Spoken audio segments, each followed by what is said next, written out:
mapagpalang umaga mga tips! Good morning Quezon City!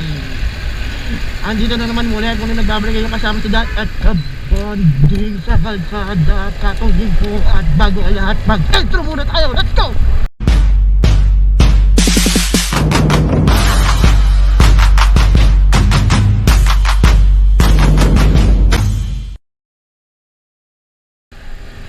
Ayan!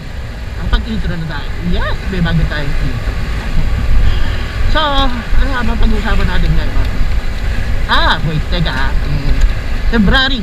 Yes, it's February 2024 mga tips. Since February, ibig sabihin, di ba?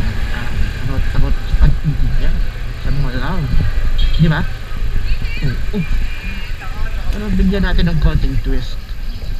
Di ba? Alam niyo mga scammer?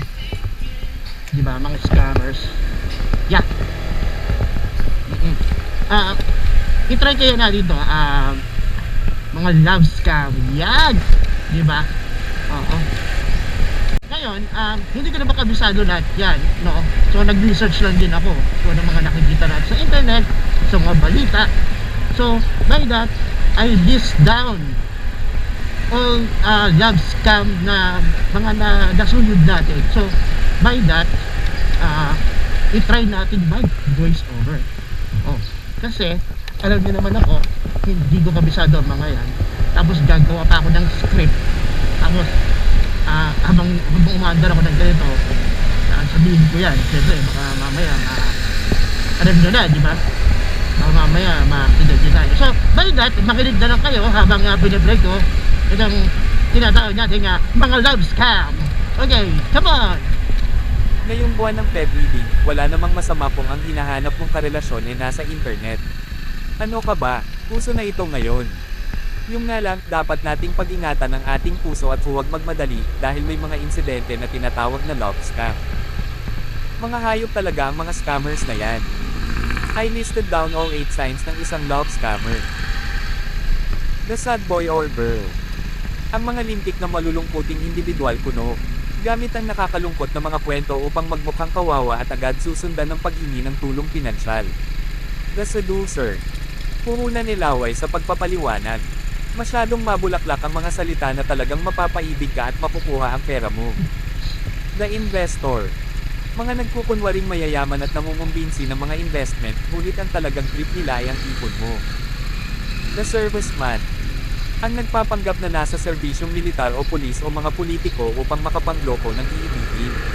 The escort. Ang mga gumagamit ng mga sexy at matsong katawan sa mga picture sa kanilang social media. The blackmailer. After mong isuko ang bataan, puhututan ka nila upang hindi ipakita sa madla ang mga nakunan niyang malalaswang larawan o video. The slow burn. Matyagang manuyo ang mga buwiset na ito na tila harmless pero sa bandang huli ay natangay na nila pati wallet mo. The predator. Mga pedophiles na ang gustong biktimahin ay mga batang pasli. Minsan gagamit pa sila ng ibang tao para hindi sila mapansin. Mag-recap muna ako bago natin tapusin ang topic na ito. Narito muli ang mga love scam na aking nakacheck. Number 1. The sad boy or girl. Number 2. The seducer. Number 3. The investor. Number 4. The serviceman. Number 5. The escort. Number 6. The blackmailer. Number 7.